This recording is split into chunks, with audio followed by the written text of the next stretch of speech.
Trades and trade rumors are at the core of what makes the NBA so entertaining to today's fanbase. This has a lot to do with the fact that basketball as a sport lends itself to huge impact being felt as a result of just a single roster move. The hopes and dreams of a single fan base can hang in the balance of one anticipated trade, whether it be trading for a star or trading one away for young pieces.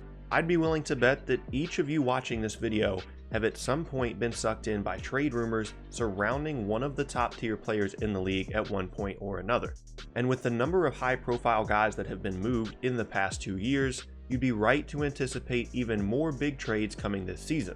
Some of these names might seem a bit crazy to see on this list at first, but keep in mind how things can come out of nowhere in this league, such as Blake Griffin being moved mid-season last year, or DeMar DeRozan being traded this summer. Few people would have anticipated those moves beforehand, but they happened anyway. So with that in mind, here are 5 NBA stars that could be traded this coming season. Number 1, John Wall. Coming off of a pretty volatile and without a doubt disappointing season a year ago, this may be the year that everything starts to fall apart for the Washington Wizards. They shook things up in the offseason, sending Marcin Gortat to the Clippers for Austin Rivers and bringing in Dwight Howard in free agency. But the signing of the big man specifically could cause even more issues in the locker room if any of his previous stops are any indication.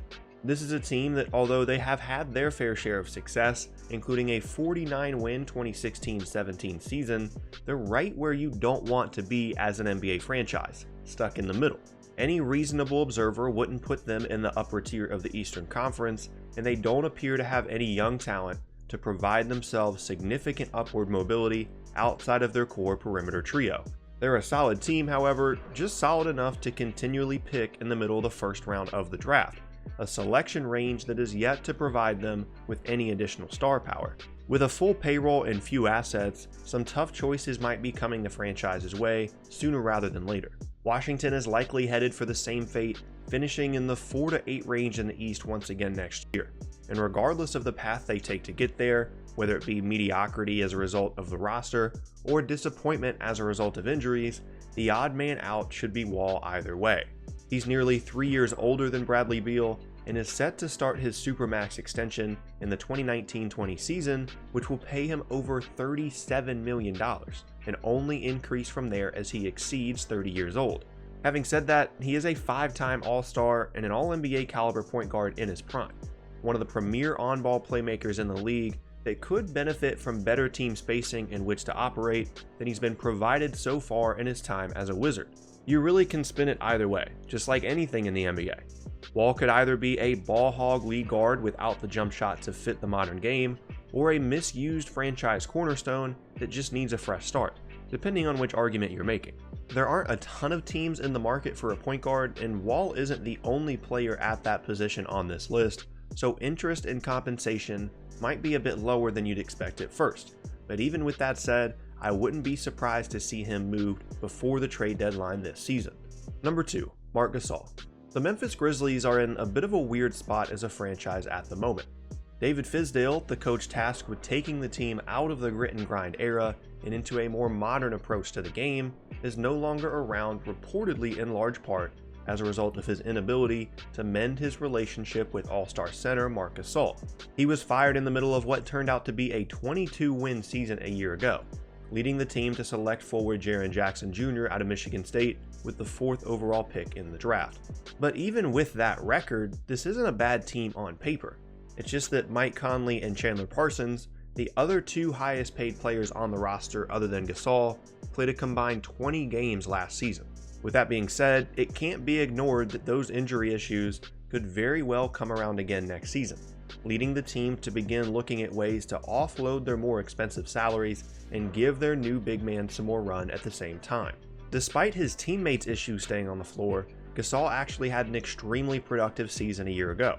His points per game average was his lowest since the 2013-14 season, sure, but his rebounding, passing, and defensive abilities were still apparent, and he was even an occasional contributor as a floor spacer. He isn't going to be a huge difference maker at this stage of his career, and his style doesn't completely fit the modern game, but that doesn't mean his skills wouldn't have value to a team looking for a boost at the deadline. It would be a pretty low-risk move as well, as he has a player option for around $25 million for the 2019-20 season that he'll almost assuredly accept, but then his contract comes off completely in the summer of 2020, just in time for some big-name free agents to hit the market. Given his age and skill set, however, I wouldn't expect a huge return if I was a Grizzlies fan, but that shouldn't stop the team from exploring their options with the former Defensive Player of the Year next season. Number 3, Jimmy Butler. A little over a year ago, Jimmy Butler was traded to the Minnesota Timberwolves on draft night, reuniting him with his former coach with the Bulls, Tom Thibodeau, along with about 6 other former Bulls on the roster. The move was supposed to be what the young Timber Pups needed, the jolt of veteran leadership required to raise the team to new heights, and alongside Andrew Wiggins and Karl-Anthony Towns, bring the franchise its first playoff berth since the 2003-2004 season. While they did accomplish that feat, barely beating out the Nuggets on the final night of the regular season to claim their spot in the postseason, things aren't exactly rosy in Minnesota at the moment. Basically, nobody is happy with each other.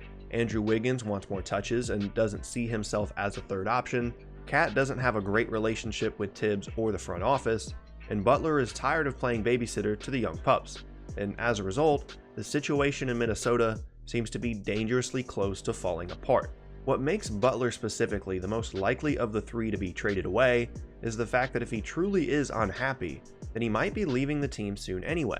As a 2019 free agent, if he declines his player option for $19+ million next season, which he very likely will, he holds a lot of leverage over the team should he either request a trade or should they look to get something in exchange for him at the deadline this season before he walks next summer. Obviously, his status as a potential rental will bring down his value a bit, but if the alternative is losing him for nothing, it would still be to Minnesota's benefit to move him. Having said that, winning can solve a lot of problems, and if the team can manage to sort out their differences and make some noise in the West in the beginning of the year, the front office will be more inclined to ride it out and try and bring the guard back in 2019.